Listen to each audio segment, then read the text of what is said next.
Good morning दोस्तों, ध्यान academy के ऑनलाइन क्लास में आपका स्वागत है। तो दोस्तों, हमारा जो वीडियो चल रहा था जीएस में इतिहास को लेकर वीडियो हमारा चल रहा था, आज उसी के आगे हम लोग चर्चा करते हैं और चर्चा करते हुए हम लोग आगे बढ़ते हैं। तो लास्ट क्लास में आपने हमें देखा होगा कि पहला हमने इतिहास की क्लास ली थी, उसके बाद उसी का अगला पार्ट बना था और उसी के अगला वाला भाग हम लोग इस वीडियो के माध्यम से समझेंगे।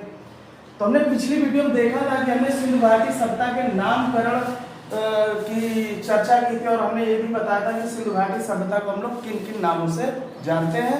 और जिसने पिछला वीडियो ना देखा हो वो जरूर देख लेंगे, उसमें सारी चीज़ों को बड़े अच्छे ढंग से क्लियर किया गया है। तो नामकरण की चर्चा हो गई थी, खोज की भी चर्चा हो गई थी, लेकिन खोज में थोड़ा सा अब देखते हैं, उसी के आगे का भाग देखते हैं, क्योंकि हमारा वीडियो वाला आपका यही खोज तक का था। बस इसी से लेकर यहाँ से शुरुआत करते हुए हम लोग सिंधु घाटी सभ्यता के पतन की ओर बढ़ेंगे। तो चलिए दोस्तों, शुरुआत करते हैं खोज की। तो चलिए देखते हैं सिंधु घाटी सभ्यता की खोज। तो खोज में हमने ये बताया था, पिछली वीडियो में आप लोगों ने देखा होगा कि सन 1826 ईस्वी में चार्ल्स मैनसन नाम के व्यक्ति थे, उन्होंने पाकिस्तान क्षेत्र का दौरा किया था और उन्होंने हड़प्पा से संबंधित कुछ गतिविधियों को जानने का प्रयास किया, लेकिन उन्होंने इस पर विशेष ध्यान नहीं दिया। और इस बात का जिक्र उन्होंने अपनी एक पत्रिका नैरेटिव ऑफ जर्नलिज्म में इस बात का जिक्र किया और उन्होंने इस बात को सामने रखा कि यहाँ पर कोई एक सभ्यता रही होगी, लेकिन इस बात को ज्यादा ध्यान विशेष नहीं दिया गया। ये बात थी आपकी 1826 की। उसके बाद हमने बताया था 1856 की। 1856 में भी खोज हुई थी। इसके लिए जो व्यक्ति सामने आए थे तो वो थे हमारे बर्टन बंधु। बर्टन बंधु थे, हमने आपको पिछली वीडियो में बताया था कि पाकिस्तान क्षेत्र में रेलवे लाइन बिछाने का जो है रेलवे लाइन बिछाने के लिए कुछ गतिविधियां की गई थी। तो इन्हीं गतिविधियों को ध्यान में रखते हुए 2 इंजीनियरों को नियुक्त किया गया था रेलवे लाइन बिछाने के लिए। तो उन 2 इंजीनियरों का क्या नाम था? एक का नाम था जेम्स बर्टन और एक का नाम था विलियम बर्टन।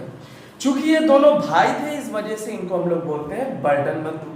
तो पहली खोज के लिए या पहली हड़प्पा सभ्यता के लिए प्रयास जो किया गया था वो थे हमारे चार्ल्स मैनसन, दूसरे थे हमारे बर्टन बंधु थे।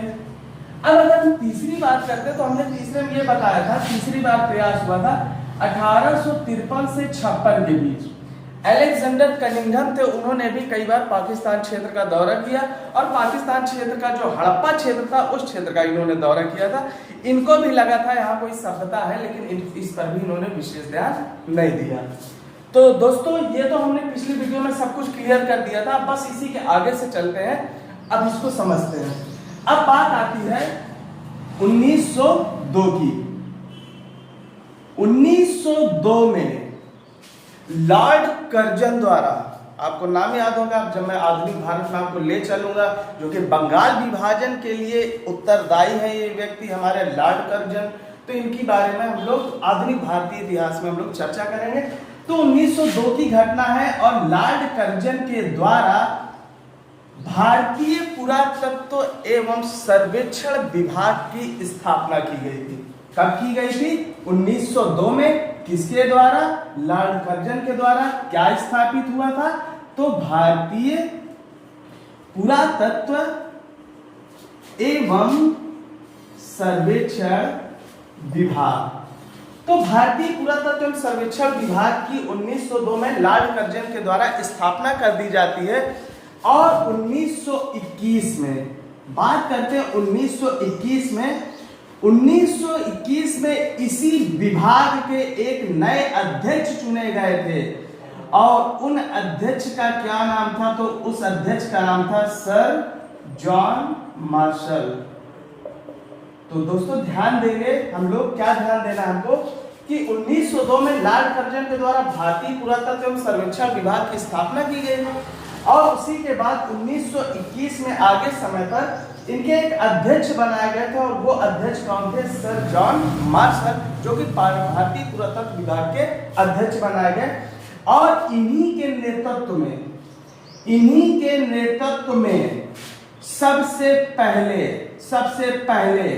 क्या हुआ था? हड़प्पा सभ्यता की खुदाई की गई। याद रखना, ये है वेरी मोस्ट इंपॉर्टेंट क्वेश्चन, और यहीं से शुरुआत हो जाती है हमारी सिंधु घाटी सभ्यता के क्वेश्चनों की। भरमार क्वेश्चन मिलेंगे। तो बात आती है कि 1921 में सर जॉन मार्शल के नेतृत्व में हड़प्पा क्षेत्र की सबसे पहली खुदाई की गई थी, और इसके लिए कहते हैं दो भारतीय सामने आए थे। एक का नाम था श्री दयाराम राय बहादुर शाहिनी, दयाराम राय बहादुर शाहिनी, और दूसरे व्यक्ति थे हमारे राखाल दास बनर्जी। तो 1921 में जब एक विभाग के अध्यक्ष बने तो इन्होंने क्या किया, अपने ही नेतृत्व में दो भारतीयों को जो है पुरातत्व विभाग के सर्वेक्षण के लिए हड़प्पा क्षेत्र की खुदाई का श्रेय दिया गया।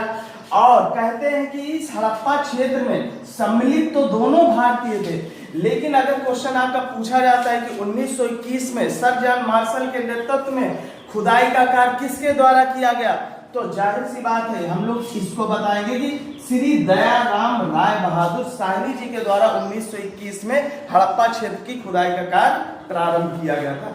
तो ये थी हमारी खोज, और ये एट लास्ट 1921 में हमको ये पता चलता है कि हाँ, इस पाकिस्तान क्षेत्र में कोई एक ऐसा भी क्षेत्र है जिसका क्या नाम है, हड़प्पा, और ये हमारी खोज यहीं से हमारी पूरी होती है। तो प्रयास आपके 1826 से होते रहे, लेकिन इनको सफलता कब मिलती है, तो 1921 में किसके नेतृत्व में, सर जॉन मार्शल के नेतृत्व में, और खुदाई का श्रेय किसे दिया गया, तो दो भारतीयों को दिया गया था। एक थे श्री दयाराम राय बहादुर शाहिनी जी, और दूसरे थे हमारे राखाल दास बनर्जी जी।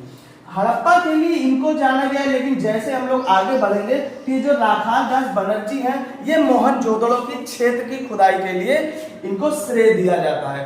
तो बस इस बात को याद रखेंगे कि नेतृत्व तो दोनों भारतीयों का था, लेकिन अगर हड़प्पा की बात आए तो हमारे श्री दयाराम होंगे, अगर हम मोहनजोदड़ो की बात करेंगे तो हमारे राखाल दास बनर्जी आएंगे। तो मित्रों, ये तो थी हमारी बात खोज को लेकर। तो शायद अब आपको इसकी भूमिका में हमने बताया था नामकरण, जो पिछला वीडियो में था नामकरण हमारा क्लियर हो चुका है। इसके बाद हमारा खोज थी, तो खोज की सफलता हमको कब मिलती है, 1921 में मिलती है। अब हम लोग थोड़ी सी बात कर लेते हैं इनके काल के निर्धारण की। क्या काल था इनका, कौन कौन से काल हैं, और क्या क्या इनके कालों में मतभेद है विभिन्न इतिहासकारों को लेकर, उसी को हम लोग इस वीडियो के माध्यम से समझते हैं। तो चलिए देखते हैं इनके काल के बारे में समझते हैं।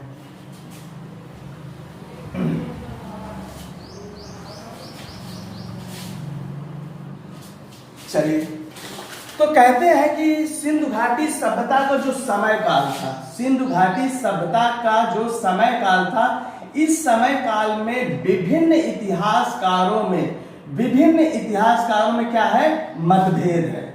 अब क्या मतभेद है उसको थोड़ा सा समझते हैं, यही समझेंगे तो हमारा काल निर्धारण भी क्लियर हो जाएगा। कैसे क्या था, तो अभी हमने कुछ ही देर पहले बताया था कि 1921 में भारतीय पुरातत्व एवं सर्वेक्षण विभाग के एक नए अध्यक्ष नियुक्त किए गए थे। उनका क्या नाम था दोस्तों, तो उनका नाम था श्री सर जॉन मार्शल। तो सर जॉन मार्शल के द्वारा जो है एट लास्ट में खुदाई का कार्य पूरा होता है और उनकी खोज भी कंप्लीट होती है। अब बात आती है समय काल की, तो समय काल में ही सर जॉन मार्शल ने कहा है, सर जॉन मार्शल ने बोला है कि इस सिंधु घाटी सभ्यता का जो समय काल था वो था हमारा 3250 से 2750 बीसी। मित्रों याद रखेंगे इसकी ये वाली डेट को कि सर जॉन मार्शल के नेतृत्व में क्या समय बताया गया था। तो सर जॉन मार्शल ने ये सिंधु घाटी सभ्यता का जो काल बताया था वो काल था 3250 से लेकर 2750 बीसी का इनका समय था। और भी देखते हैं कि और इतिहासकारों में क्या मतभेद है। तो कहते हैं ये तो सर जॉन मार्शल ने बताया था कि ये हमारा सिंधु घाटी सभ्यता का काल है, लेकिन कहते हैं कि एक हमारी एक पद्धति है, उस पद्धति का क्या नाम है, रेडियो कार्बन पद्धति। रेडियो कार्बन पद्धति जिसको हम बोलते हैं C14। ये ऐसी पद्धति है जिसके द्वारा हम लोग जीवाश्मों का अध्ययन करते हैं। कैसे जीवाश्म, जो हमारे जमीन पर दब चुके हैं। तो ये रेडियो कार्बन पद्धति एक ऐसी पद्धति है जिनके द्वारा जीवाश्मों की आयु का निर्धारण किया जाता है। तो इसी रेडियो कार्बन पद्धति के अनुसार एक और इतिहासकार थे जिन्होंने बताया था कि सिंधु घाटी सभ्यता का समयकाल ये है, और इसी समयकाल को आज हमारे इतिहास में बताया जाता है। तो कहते हैं कि सिंधु घाटी सभ्यता का जो समयकाल है वो है 2300 से 1750 बीसी रेडियो कार्बन पद्धति के अनुसार, और इसी डेट को हम लोग मानते हैं। और एग्जाम में अगर आए कि सिंधु घाटी सभ्यता का समयकाल क्या था, तो सिंधु घाटी सभ्यता का जो रियली समयकाल था वो था हमारा 2300 बीसी से 1750 बीसी। लेकिन इसके पहले भी सर जॉन मार्शल ने क्या बताया था? सर जॉन मार्शल ने बताया था कि इनका जो समयकाल है वो 3250 से 2750 बीसी तक है। तो ये तो बात हो गई विभिन्न इतिहासकारों में मतभेदों की। और भी इतिहासकार हैं जिन्होंने अपने अपने बात को रखा और अपने अपने कालों को दिखाया है। कौन कौन है उनको भी थोड़ा सा एक बार देख लेते हैं। तो इनमें से जैसे है आपके फेयर सर्विस एक इतिहासकार हैं, एक है हमारे मैके, एक है हमारे व्हीलर महोदय। इन्होंने भी सिंधु घाटी सभ्यता के समय काल को बताया है, और उन्होंने ये भी बताया कि इस सिंधु घाटी सभ्यता का समय काल क्या क्या है। तो फेयर सर्विस ने क्या बताया है कि फेयर सर्विस ने बताया कि इस सिंधु घाटी सभ्यता का समय काल है 2000 से 1500 बीसी। तो मित्रों याद रखेंगे जो सिंधु घाटी का समय काल है क्या है हमारा 2000 से 1520। ये किसके द्वारा बोला गया है? ये तो ये कहे हैं, ये बोला गया है हमारे फेयर सर्विस जी के द्वारा, जो कि एक पुरातत्व विभाग से संबंधित व्यक्ति हैं, ये इतिहासकार हैं, इनके द्वारा बोला गया है कि सिंधु घाटी सभ्यता का समय काल क्या है 2000 से 1500 बीसी। अब चर्चा कर लेते हैं कि मैके ने क्या बोला। तो मैके ने बोला था कि इस सभ्यता का जो समय काल है वो है 2800 से 2500 बीसी। तो मित्रों याद रखेंगे मैके ने बोला था 2800 से 2500 बीसी, लेकिन जो हमारे व्हीलर महोदय उन्होंने क्या बोला था? तो उन्होंने कहा था इस सिंधु घाटी सभ्यता का समय काल है 2500 से 1500 बीसी। तो मित्रों इस बात को याद रखना, विभिन्न इतिहासकारों में मतभेद है, और विभिन्न इतिहासकारों के द्वारा ये बताया गया है कि इन जो है ये सिंधु घाटी सभ्यता का समय काल क्या रहा था। तो अभी हमने क्या देखा कि सिंधु घाटी सभ्यता का जो समय काल था या काल निर्धारण था, इस काल निर्धारण को लेकर भी बहुत सारे मतभेद हैं, जिनमें से सर जॉन मार्शल ने बताया था कि इस सिंधु घाटी सभ्यता का समय था 3250 से 2750 बीसी, और जो हमारे जो है रेडियो कार्बन पद्धति के अनुसार जो थे उनका समय काल क्या था? ये था 2300 से 1750 बीसी। और इस काल का निर्धारण किसने किया था? तो ये किए थे हमारे डीपी अग्रवाल। तो ये याद रखना दोस्तों, यही आपका इंपॉर्टेंट है, क्योंकि मुख्य रूप से जो सिंधु घाटी का समय काल क्या है वो है हमारा 2300 से 1750 बीसी। कौन से इतिहासकार थे जिन्होंने ये बताया कि ये जो वाला हमारा है काल ये सिंधु घाटी सभ्यता का काल है? तो ये इतिहासकार है हमारे डीपी अग्रवाल। और भी इतिहासकार हैं जैसे फेयर सर्विस है, मैके है, व्हीलर है, इन्होंने भी अपने अपने मत दिए हैं, लेकिन सबसे ज्यादा मतों की प्रधानता कौन सी है? तो सबसे ज्यादा मत की प्रधानता है डीपी अग्रवाल के द्वारा दिया गया समय काल, जो कि रेडियो कार्बन पद्धति के अनुसार बताया गया है। उन्होंने बताया कि इसका समय काल 2300 से 1750 बीसी है। तो मित्रों अभी हमने देखा कि नामकरण भी हो गया, सिंधु घाटी सभ्यता का खोज भी हो गया, काल का निर्धारण भी हो गया। अब थोड़ी सी चर्चा कर लेते हैं सिंधु घाटी सभ्यता के निर्माता की, कि इस सभ्यता के निर्माता कौन है। तो हमने पिछले वीडियो में बताया था कि जिस प्रकार आर्यों कहते हैं वैदिक काल के निर्माता कौन है, तो वैदिक काल के निर्माता कौन हो गए? आर्य लोग हैं। लेकिन इसी तरह से सिंधु घाटी सभ्यता के निर्माता कौन है, इनको थोड़ा सा देख लेते हैं। तो चलिए दोस्तों देखते हैं इनके थोड़ा सा निर्माता की बात कर लेते हैं। सिंधु घाटी सभ्यता के निर्माता कौन है? तो जिस प्रकार अभी हमने देखा कि काल में मतभेद था सिंधु घाटी सभ्यता के, उसी प्रकार इनके निर्माता में भी मतभेद है। क्या मतभेद है इसको थोड़ा समझ लेते हैं। तो इस मतभेद में दो मत सामने आए थे। कौन कौन से मत थे? एक था हमारा विदेशी मत और एक था हमारा स्थानीय मत। स्थानीय मत, या फिर हम कह सकते हैं स्वदेशी मत। स्वदेशी मत, तो ये बात हो गई कि निर्माता में भी मतभेद है। तो कौन कौन से मत आए? दो मत आए, विदेशी मत आए और हमारे स्वदेशी मत आए। विदेशी इतिहासकारों का यह मानना है कि सिंधु घाटी सभ्यता के जो निर्माता थे वो थे विदेशी, लेकिन स्थानीय लोगों का यह कहना है कि सिंधु घाटी सभ्यता के जो निर्माता थे वो कौन थे? वो थे हमारे स्थानीय लोग, मतलब कि स्वदेशी, मतलब कि भारतीय। तो कह सकते हैं कि दो मत सामने आए, एक विदेशी मत था, एक स्थानीय मत था। विदेशी उन लोगों का, विदेशी इतिहासकारों का कहना था कि सिंधु घाटी सभ्यता के जो निर्माता है वो कौन है? विदेशी लोग हैं। और जो स्थानीय लोग थे, इन लोगों का यह मानना है कि सिंधु घाटी सभ्यता के लोग भारतीय थे। अब इस पर थोड़ी सी हम लोग चर्चा कर लेते, ऐसा क्या है। तो जो हमारे विदेशी इतिहासकार थे उनका यह मानना था कि हमारी जो सिंधु घाटी सभ्यता है इनके निर्माता कौन थे? विदेशी थे। तो अभी हमने पिछले वीडियो में हमने आपको मैप के माध्यम से बताया था कि जैसे मान लीजिए ये वाला हमारा क्षेत्र कौन सा है? ये भारत का क्षेत्र है। थोड़ा सा आधा बनाएंगे, यहाँ पर हमने बताया था सिंध क्षेत्र है, और सिंध के ही आगे हम लोग बढ़ते हैं तो एक क्षेत्र पड़ता है इराक का क्षेत्र, और यहाँ पर एक सभ्यता थी मेसोपोटामिया सभ्यता, ये भी हमने बताया था पिछली वीडियो में। मेसोपोटामिया सभ्यता, ये जो हमारी मेसोपोटामिया सभ्यता है, कहते हैं इस मेसोपोटामिया सभ्यता के निर्माता थे सुमेरियन लोग। कौन थे दोस्तों? सुमेरियन लोग थे। और जो जितने भी इतिहासकार अभी तक हुए हैं विदेशी, उन विदेशी इतिहासकारों ने इस बात को बताया कि ये जो हमारे सिंधु घाटी सभ्यता के निर्माता हैं वो थे हमारे सुमेरियन लोग। कि ये जो हमारे सुमेरियन लोग हैं, ये लोग यहाँ पर सिंध पर आए, यहाँ पर बसे और इन्होंने अपनी सभ्यता का यहाँ पर विस्तार किया। ऐसा क्यों कहा गया? इसलिए कहा गया क्योंकि जो हमारी सिंधु घाटी की सभ्यता थी या हमारी जो मेसोपोटामिया की सभ्यता थी, इन सभ्यता में बहुत ही समरूपता देखने को मिलती है।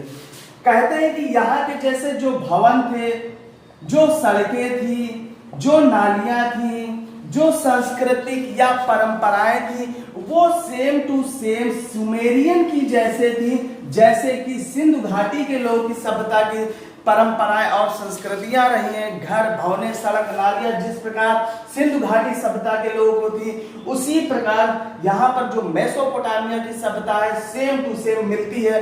इस वजह से जितने भी विदेशी इतिहासकार हैं उन्होंने ये बताया कि सिंधु घाटी सभ्यता के लोग विदेशी हैं, वे सुमेरियन हैं। सुमेरियन लोग सिंध पर आए, बसे और इन्होंने अपनी सभ्यता का विस्तार किया। अब इस मत को लेकर कौन कौन से ऐसे इतिहासकार हैं जिन्होंने इस मत को दिया है, तो आपको बता दें इसमें से जैसे आपके सर जॉन मार्शल, याद है दोस्तों, अभी मैंने बताया था कुछ देर पहले, जो पुरातत्व विभाग के, भारतीय पुरातत्व विभाग के अध्यक्ष नियुक्त किए गए थे 1921 में, और इन्हीं के नेतृत्व के द्वारा हड़प्पा क्षेत्र की खुदाई का कार्य प्रारंभ किया गया था। पहले थे ये हमारे विदेशी इतिहासकार सर जॉन मार्शल, दूसरे थे हमारे एच.डी. संकालिया। तो ये जो हमारे विदेशी इतिहासकार थे sir John Marshall, H D. Sankalia, D D. Childe, Wheeler महोदय, क्रैमर थे। क्रैमर ने भी बोला, ये जितने भी हमारे विदेशी इतिहासकार थे उन्होंने ये बोला कि हाँ जो है इस सभ्यता के जो निर्माता थे वो कौन थे? सुमेरियन लोग थे। डी.डी. कौशाम्बी भी है हमारे। तो कह सकते हैं कि ये हमारे जो जितने भी विभिन्न इतिहासकार हैं ये सारे विदेशी इतिहासकार हैं, और इन विदेशी इतिहासकारों का ये कहना है कि सिंधु घाटी सभ्यता के लोग कौन थे? तो सिंधु घाटी सभ्यता के निर्माता कौन थे? तो वो कौन थे? हमारे सुमेरियन सभ्यता के लोग थे। किस वजह से? क्योंकि उनकी भवनें, सड़कें, नालियां, परंपराएं, सारी चीजें एक दूसरे से मैच कर रही थी। इसी मैच को देखते हुए जितने भी विदेशी इतिहासकार हैं इन्होंने इस बात को लोगों के सामने रखा और इस बात को लोगों को बताया। अब जो बात करते ये तो थी हमारी विदेशी मत की। अब ये स्थानीय मत क्या कहता है? तो स्थानीय लोगों का मत ये था कि सिंधु घाटी सभ्यता के जो निर्माता थे वो कौन थे? हमारे भारतीय थे। जिस प्रकार हमने बताया कि ये जो हमारे विदेशी मत थे उनका क्या कहना है कि सिंधु घाटी सभ्यता के निर्माता कौन थे? तो ये थे हमारे सुमेरियन लोग। सुमेरियन ये कहां से थे? हमारे मेसोपोटामिया सभ्यता से। स्वदेशी वालों का क्या कहना है कि इस सभ्यता के निर्माता भारतीय थे। इसमें भी दो मत आए थे। एक कुछ लोग कहते हैं कि सिंधु घाटी सभ्यता के लोग द्रविड़ थे और कुछ लोग बोलते हैं सिंधु घाटी सभ्यता के निर्माता आर्य थे। तो अब इसमें भी मतभेद है। जो भारतीय थे हमारे, इसमें भी मतभेद आ गया कि भाई सिंधु घाटी सभ्यता के लोग द्रविड़ हैं और कुछ लोग बोलते हैं सिंधु घाटी सभ्यता के निर्माता आर्य हैं। एक चीज आप लोग ये समझिएगा, आर्य को एक बार समझ लेते हो तो ये हमारा क्लियर हो जाएगा। ये जो हमारी सिंधु घाटी सभ्यता के निर्माता आर्य लोग जो बता रहे हैं वो बिल्कुल गलत है। ऐसा क्यों? इसलिए क्योंकि हमारी सिंधु घाटी सभ्यता का समय काल क्या है? 2300 से 1750 बीसी, यही तो है ना। लेकिन जो हमारे आर्य लोग कब आए थे? आर्य लोग तो वैदिक काल में आए थे ना। तो सिंधु घाटी सभ्यता के बाद का ही काल तो वैदिक काल कहलाता है कि नहीं? तो हम लोग कैसे कह सकते हैं कि सिंधु घाटी सभ्यता के लोग अच्छे भवनों पर रहते थे, उनकी सड़कें थी, उनकी नालियां थी, व्यापार भी होता रहा, तो फिर आगे चलकर ये लोग जंगलों में क्यों रहने लगे? कुटिया बनाकर क्यों रहने लगे? गुरुकुलों में क्यों रहने लगे? मतलब कि कह सकते हैं कि ये मत था जो बिल्कुल गलत है। आर्य लोग नहीं होंगे, क्योंकि आर्य लोग को हम आगे वीडियो जब मिलेगा सिंधु घाटी सभ्यता के काल, जो इसके बाद तो जो वीडियो है वो है हमारा वैदिक सभ्यता। क्योंकि अगर ये सभ्यता इतनी सक्षम रही है तो आगे चलकर ये सभ्यता इतनी कमजोर क्यों हो गई? क्योंकि इस सिंधु घाटी सभ्यता के बाद ही कौन आए थे? आर्य लोग आए थे। तो इस मत को बिल्कुल भी प्रधानता नहीं मिलती है। अब बात आती है मुख्य रूप से जो सिंधु घाटी सभ्यता के जो निर्माता थे वो कौन थे? हमारे द्रविड़ लोग थे। इसको याद रखना है आपको। तो यही क्वेश्चन आपका पूछा जाएगा कि सिंधु घाटी सभ्यता के निर्माता कौन थे? तो सिंधु घाटी सभ्यता के निर्माता हमारे कौन थे? द्रविड़ लोग थे। और इस बात को किसने बोला है? तो इस बात को बोला था रखाल दास बनर्जी, जो कि हमारे मोहनजोदड़ो की खुदाई से संबंधित व्यक्ति थे। तो दोस्तों आपको समझ में आ गया होगा कि जो है ये सिंधु घाटी सभ्यता के जो है निर्माता कौन थे। तो इसके लिए भी मतभेद आए। कौन कौन से मतभेद आए? विदेशी मत भी आए, स्वदेशी मत भी आए। विदेशी लोगों का कहना है कि सिंधु घाटी सभ्यता के निर्माता सुमेरियन लोग थे, विदेशी थे। लेकिन स्थानीय लोगों का मत दिए है कि सिंधु घाटी सभ्यता के लोग भारतीय थे। अब भारतीयों में भी दो मतभेद आए, एक था द्रविड़, एक था आर्य। आर्य नहीं हो सकता, क्योंकि अगर लॉजिक लगाया जाए तो सिंधु घाटी सभ्यता के बाद के समय को हम लोग ये वैदिक काल सभ्यता या सिंधु घाटी के बाद की सभ्यता के बाद आर्य लोग आए थे। तो हम लोग नहीं कह सकते हैं कि आर्य थी इस सभ्यता के निर्माता। तो इस सभ्यता के निर्माता कौन थे हमारे? तो ये थे हमारे द्रविड़ लोग थे। और इस बात को किसने रखा था? रखालदास बनर्जी जी ने। आर्य को भी तो किसी ने कहा, तो चलिए इसको भी थोड़ा समझ लेते हैं। एक व्यक्ति है भारतीय हमारे टी रामचंद्र, एक थे हमारे टी रामचंद्र, एक है लक्ष्मण स्वरूप पुशालकर। तो आर्य को किसने बताया कि सिंधु घाटी सभ्यता के निर्माता आर्य हैं? तो उन्होंने बताया टी.एन. रामचंद्र और लक्ष्मण स्वरूप पुशालकर। और जो हमारे द्रविड़ है मुख्य निर्माता, देखिए क्वेश्चन यही पूछेगा, कभी भी पूछे सिंधु घाटी सभ्यता का निर्माता कौन है? द्रविड़। हाँ, अगर ये पूछ ले कि टी.एन. रामचंद्र के द्वारा सिंधु घाटी सभ्यता का निर्माता किसे कहा गया, तो कौन हो जाएगा? आर्यों को कहा गया। या लक्ष्मण स्वरूप पुशालकर के द्वारा क्या बोला गया, तो बोलेंगे आर्य। लेकिन मुख्य रूप से कौन है हमारे सिंधु घाटी सभ्यता के निर्माता? ये थे हमारे द्रविड़। तो ये बात आपको समझ में आ गई होगी। थोड़ी सी एक बात यहाँ पर और ध्यान देंगे कि ये सिंधु घाटी सभ्यता के जो लोग थे ये कितने प्रजातियों से संबंधित थे? तो ये थे हमारे भूमध्य सागरीय, कहते हैं ये प्रजाति थी भूमध्य सागरीय, अल्पाइन, मंगोलाइट, प्रोटो ऑस्ट्रेलाइट।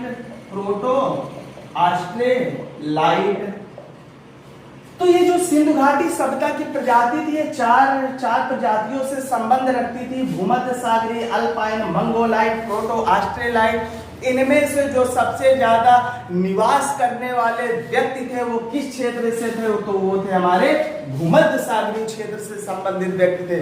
अब क्वेश्चन पूछ ले कि सिंधु घाटी सभ्यता के लोग किस प्रजाति से संबंधित थे सबसे अधिक? तो कौन थे? हमारे भूमध्य सागरीय प्रजाति क्षेत्र से लोग संबंधित व्यक्ति थे। कौन? सिंधु घाटी सभ्यता के लोग। तो मित्रों, आपको बात पता चल गई होगी। हमने नामकरण भी बता दिया, खोज भी बता दिया, काल निर्धारण भी हो गया, निर्माता भी हो गया। अब थोड़ा सा हम लोग चर्चा कर लेते हैं सिंधु घाटी सभ्यता के विस्तार की। तो चलिए दोस्तों, आपको समझ में आ गया होगा। अब थोड़ा सा समझ लेते हैं सिंधु घाटी सभ्यता का विस्तार और ये कितने विस्तृत जगहों पर फैली हुई है और इसका विस्तार कितना है, कितनी बड़ी सभ्यता थी। हमने आपको बताया था पिछले वीडियो में।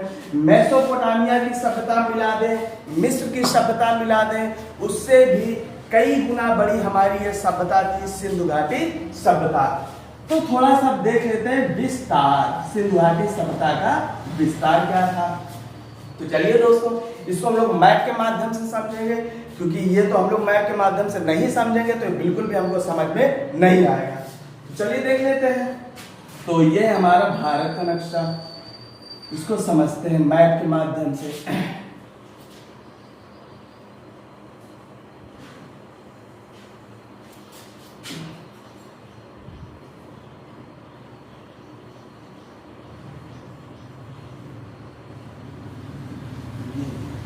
चलिए अब समझते हैं थोड़ा सा, अब अच्छे से क्लियर होगा कि इस सिंधु घाटी सभ्यता का विस्तार कहाँ कहाँ पर है। तो अगर देखें तो हमारे भारत में पूर्व किस दिशा पर है? तो पूर्व हमारा इस साइड में पड़ता है। पश्चिम किधर होगा? पश्चिम ये होगा। उत्तर कहाँ होगा? उत्तर ये होगा। दक्षिण कहाँ होगा? दक्षिण हमारा ये है। एक चीज आप लोग जान लीजिए कि सिंधु घाटी का सबसे ज्यादा विस्तार किन क्षेत्रों में हुआ? तो इस चीज को जान लीजिए, सिंधु घाटी सभ्यता का सबसे ज्यादा विस्तार उत्तर और पश्चिम में हुआ था। अब थोड़ा सा देख लेते हैं यहाँ पर उत्तर पश्चिम कहाँ है। ये उत्तर है आपका और ये पश्चिम है। तो अब आपको ये पता चल गया है कि सिंधु घाटी सभ्यता का जो विस्तार हुआ है वो कहाँ हुआ है? उत्तर से पश्चिम के क्षेत्रों में हुआ है। कैसे हुआ उसको थोड़ा सा समझ लेते हैं। अगर देखा जाए तो हमारे पूर्व में जो सबसे लास्ट चौहद्दी मिलती है, जो क्षेत्र मिलता है इस सभ्यता से संबंधित, तो ये क्षेत्र है हमारा मेरठ, जो कि मेरठ कहाँ पड़ता है? उत्तर प्रदेश में। और मेरठ पड़ता है ये किस नदी किनारे है? तो ये है हमारा हिंडन नदी। और किस क्षेत्र में है? मेरठ में कौन सी ऐसा क्षेत्र मिला था जो सिंधु घाटी से संबंधित था? तो ये क्षेत्र है हमारा आलमगीरपुर। तो ये क्षेत्र है हमारा आलमगीरपुर। इसको याद रखना। देखिए मैप के माध्यम से आपको समझा रहे हैं जिससे आपके दिमाग में ये बात बैठ जाए। तो पूर्व में जो हड़प्पा से संबंधित क्षेत्र था वो किस नदी पर था? किस नदी किनारे था? हिंडन नदी। कौन सा क्षेत्र था? मेरठ का आलमगीरपुर क्षेत्र था, जहां पर इस सभ्यता के कुछ अवशेष हमको प्राप्त हुए हैं। इसके बाद इधर कोई भी क्षेत्र हमारा प्राप्त नहीं हुआ। ये तो थी पूर्व की बात। थोड़ा सा पश्चिम की बात कर लेते हैं। हमने आपको बताया था ये था हमारा सिंध क्षेत्र, सबको पता होगा। थोड़ा सा आगे यहां पर आते हैं तो ये क्षेत्र आता है हमारा बलूचिस्तान का। बलूचिस्तान इसी के ऊपर हमारा पड़ता है अफगानिस्तान। ये जो हमारा बलूचिस्तान का जो क्षेत्र है ये कहां पर है? तो ये है हमारा दाश्क नदी पर। कहां पर हमारा मित्रों? दाश्क नदी पर। और ये दाश्क नदी के किनारे एक क्षेत्र पड़ता है, उसका नाम है सूतका गैंडोर। तो हमने बताया कि पूर्व का जो चौहद्दी थी, लास्ट सीमा थी, वो कौन थी? मेरठ। और अगर देखें पश्चिम की जो चौहद्दी थी, पश्चिम का जो लास्ट हिस्सा क्षेत्र आता है वो था हमारा बलूचिस्तान का, जो कि किस नदी किनारे? दाश्क नदी के किनारे है। और कौन सा क्षेत्र था मित्रों? तो ये क्षेत्र था हमारा सूतका गैंडोर। अब ये वाला जो हमारा क्षेत्र है ये हमारा जम्मू कश्मीर का। जम्मू कश्मीर में एक क्षेत्र पड़ता है मांडा।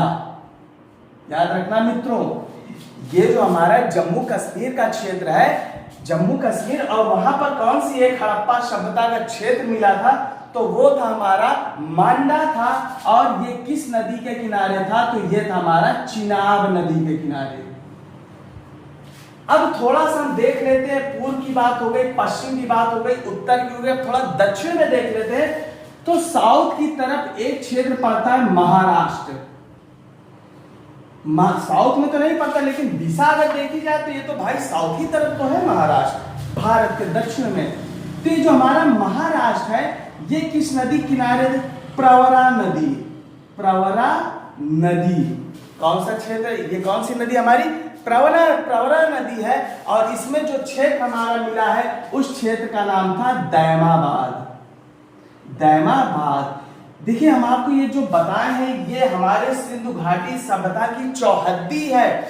और इसी चौहद्दी के अंदर ही जितनी सभ्यताएं मिली हैं या खोजी गई हैं, इन्हीं सभ्यताओं के आधार पर हमने सिंधु घाटी सभ्यता की गणना की है।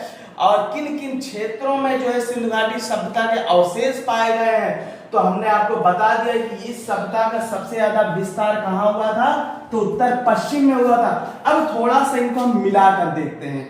ये पॉइंट हो गया हमारा, एक ये पॉइंट हो गया हमारा, एक ये पॉइंट हो गया, और हमारा एक ये पॉइंट हो गया। इनको मिला देते हैं। देखिए, ये मिलाया, ये मिलाया, ये मिलाया, ऐसे करके अब हम लोग क्या देख रहे हैं? एक प्रकार से त्रिभुजाकार की आकृति बन रही है कि नहीं मित्रों? कभी कभी आईएसपीसीएस लोअर एग्जाम में ये पूछ लेता है कि सिंधु घाटी सभ्यता का आकार कैसा था।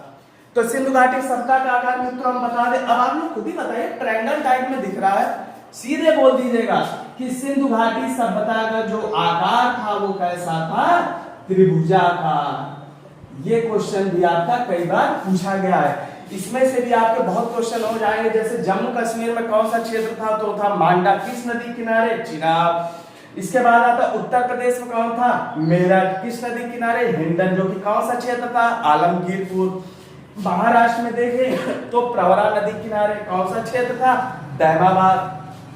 अगर देखें पश्चिम में तो रुद्राक्ष नदी किनारे बलूचिस्तान का क्षेत्र था, वहां पर कौन सा क्षेत्र मिला था? सूदका गैंडोर। ये तो था किनारे किनारे। अब इसी बीच में बहुत सारे ऐसे हमको राज्य मिलेंगे जहां पर सिंधु घाटी सभ्यता के अवशेषों को प्राप्त किया गया है। वैसे तो अभी तक सिंधु घाटी सभ्यता के कुल अवशेष, याद रखना ये भी पूछा जाता है कि अभी तक कितने सिंधु घाटी सभ्यता के अवशेष प्राप्त किए जा चुके हैं, तो कुल मिलाकर अभी तक लगभग 1500 स्थल खोजे जा चुके हैं। मित्रों, इसको याद रखना वेरी मोस्ट इंपॉर्टेंट है कि अभी तक कितने क्षेत्र या स्थल खोजे जा चुके हैं, तो वो 1500 स्थल खोजे जा चुके हैं। कभी कभी क्वेश्चन ये भी पूछता है कि स्वतंत्रता के पहले कितने क्षेत्र खोजे गए थे, तो लगभग क्षेत्र खोजे गए थे 40 से 50। तो मित्रों, इस बात को याद रखेंगे, कुल कितने अभी तक कितने खोजे गए, तो खोजे गए 1500, लेकिन स्वतंत्रता के पहले की बात की जाए तो कितने खोजे गए थे? 40 से 50।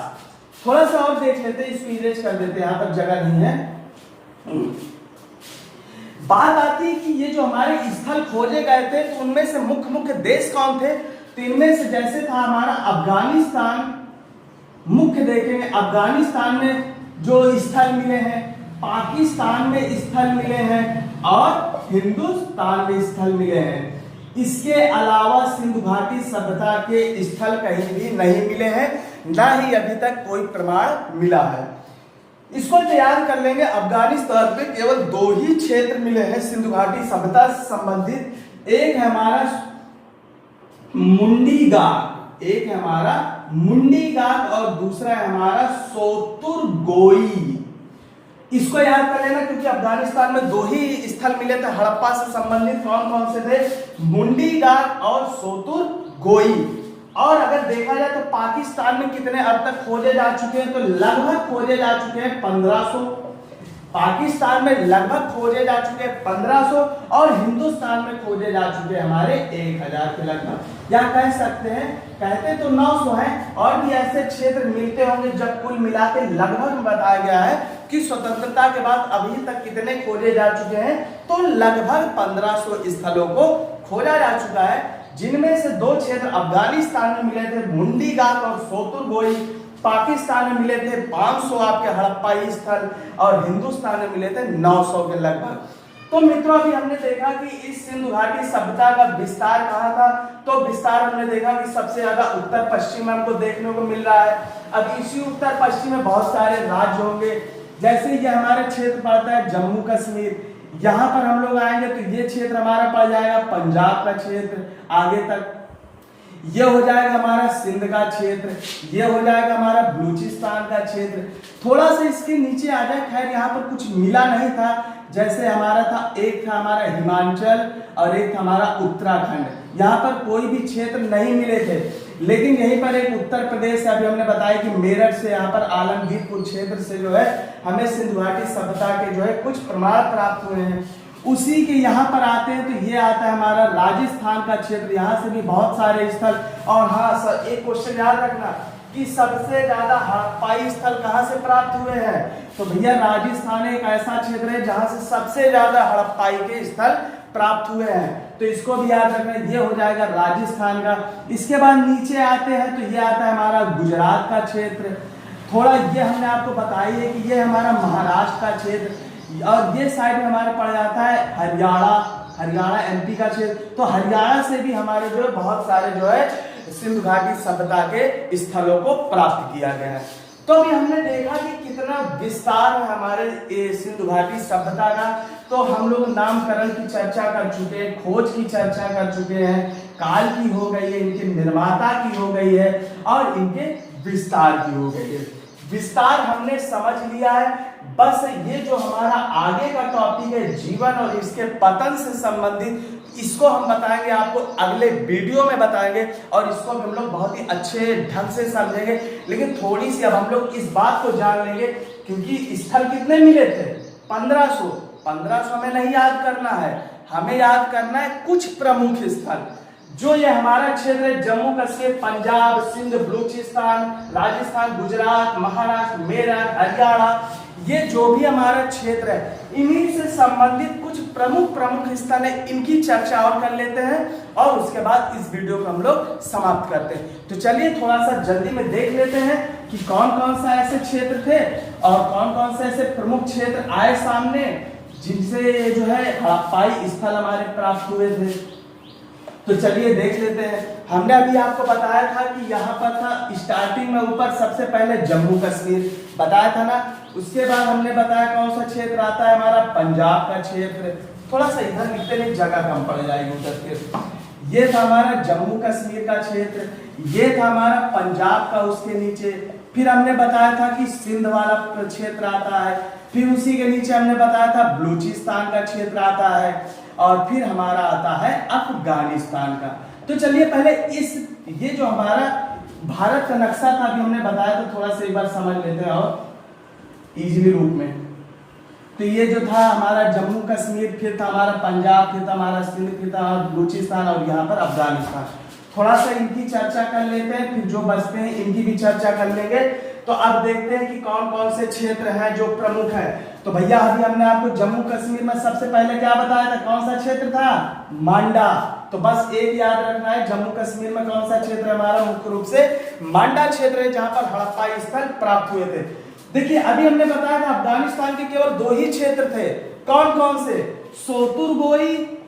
सोतुरगोई और एक था हमारा मुंडीगाक, यही तो था।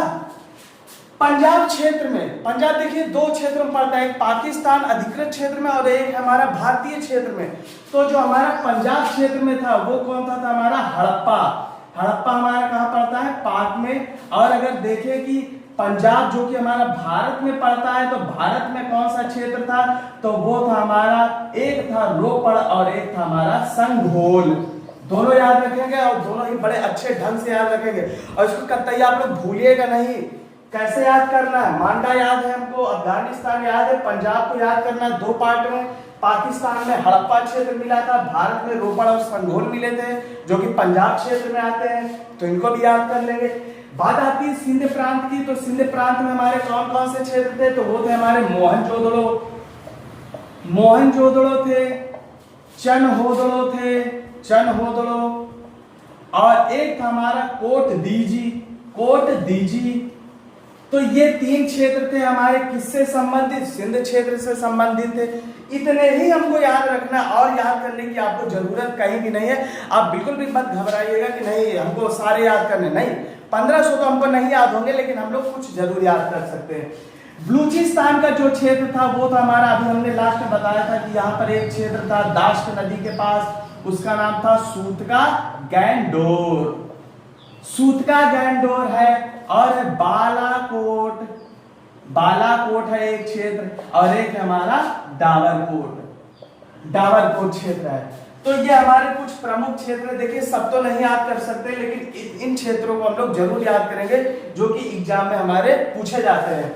तो जम्मू कश्मीर से मांडा, पंजाब से हड़प्पा जो कि पाक में है, भारत से रोपड़, सिंध से मोहनजोदड़ो, चनहोदड़ो, कोट दीजी, बलूचिस्तान से सूतका गैंडोर, बालाकोट, डाबरकोट, और अफगानिस्तान से सूतरगोई और मुंडिगा। थोड़ी सी अंदर की चर्चा कर लेते हैं। भारत के अंदर की जो जो क्षेत्र थे, तो उनमें से अभी हमने बताया था उत्तर प्रदेश था हमारा, उत्तर प्रदेश, और उसके बाद हमारा कौन सा आता है क्षेत्र? राजस्थान आता है, फिर आता है हमारा गुजरात, और फिर है हमारा महाराष्ट्र, और फिर हमारा हरियाणा। यही क्षेत्र तो अभी हमने बताए थे सारे, तो बस इनको और थोड़ा सा समझ लेते हैं, उसके बाद इस वीडियो को हम लोग समाप्त करते हैं। तो चलिए देखते हैं कौन कौन से क्षेत्र हैं। तो यूपी में अभी हमने बताया था, मेरठ में किस नदी किनारे था? हिंडन नदी किनारे था। कौन सा क्षेत्र था वो? आप ही लोग बताइए कौन सा क्षेत्र था? आलमगीरपुर। तो याद रखना, यूपी में जो हमारा क्षेत्र मिला था वो कौन सा था हमारा? तो वो था हमारा आलमगीरपुर था, संघौली, और एक और क्षेत्र था बड़गांव। तो ये तीनों याद रखेंगे क्योंकि वेरी मोस्ट इंपॉर्टेंट है, एग्जाम में कई बार पूछे गए हैं। तो याद रखेंगे यूपी में आलमगीरपुर, संघौली और बड़गांव थे। अब बात कर ले अगर राजस्थान में कौन कौन से थे, तो राजस्थान में कौन कौन से? तो राजस्थान में थे हमारे, चलिए इसको देख लेते हैं। राजस्थान में थे हमारे कालीबंगा, और थे हमारे बालाथल। कालीबंगा था और हमारा था बालाथल। गुजरात में अगर देखते हैं तो गुजरात है हमारे सबसे ज्यादा, मैंने बताया था ना अभी आपको कुछ देर पहले कि सबसे ज्यादा हमको क्षेत्र कहां से प्राप्त हुए थे? गुजरात से। कौन कौन से? रोपड़, लोथल, सुरकोतड़ा, जहां से घोड़े के हड्डी के साक्ष्य मिले थे, सुरकोतड़ा, रंगपुर। इस प्रकार से गुजरात में सबसे ज्यादा क्षेत्र हमें हड़प्पाई क्षेत्र देखने को मिलते हैं। महाराष्ट्र की बात करें तो हमने आपको लास्ट टाइम ही बताया था, अभी कुछ देर पहले, कौन सा था स्थान? प्रवरा नदी के पास, इसको याद रखें। हरियाणा में देखेंगे तो एक है बनवाली, राखीगढ़ी, ये भी बहुत मोस्ट इंपॉर्टेंट है, राखीगढ़ी आपका। तो हरियाणा से कौन कौन से क्षेत्र हो गए हमारे? बनवाली हो गए, राखीगढ़ी हो गई, और कौन से हमारे? एक है हमारा भगवानपुरा। तो ये हमारा भगवानपुरा। तो मित्रों ये हमारा पूरा यहाँ पर इसके विस्तार की चर्चा हो गई, और कौन कौन से किस किस राज्य से क्षेत्र मिले हैं। देखिए सब तो नहीं याद रखना है, लेकिन कुछ को याद रखना है। तो जिस तरह हमने बताया, पहले तो मैप के माध्यम से याद करेंगे, जो ना याद हो एक बार थोड़ा सा 2-3 बार वीडियो को देखिएगा तो आपके दिमाग में वो सारी चीजें कैच हो जाएंगी, और 1-2 बार थोड़ा सा अपनी नोट डाउन भी कर लीजिएगा, जिससे आपको समझने में सरलता होगी। तो मित्रों इसको याद करेंगे। अब जो हमारा अगला वीडियो आएगा सिंधु घाटी सभ्यता के जीवन और पतन से संबंधित, तो इसको हम लोग अगले वीडियो में समझेंगे। और तब तक के लिए अपना ध्यान रखें, मस्त रहें, पढ़ाई करते रहें, लॉकडाउन का फायदा उठाते रहें। तब तक के लिए नमस्कार, धन्यवाद, जय हिंद।